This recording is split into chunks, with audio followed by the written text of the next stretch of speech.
Temperature-wise, late November is a tough season to camp outdoors. Even with a tent as a shelter, it's not as comfortable as it might seem. Therefore, having a tent heater is a nice thing. This is my solution. Homemade and cheap.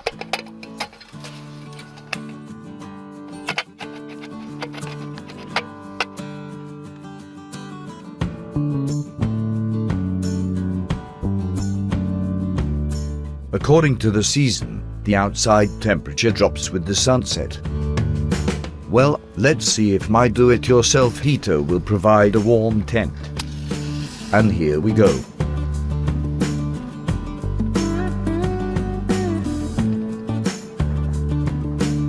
The way it works is similar to an outdoor tower heater, but technically very simplified.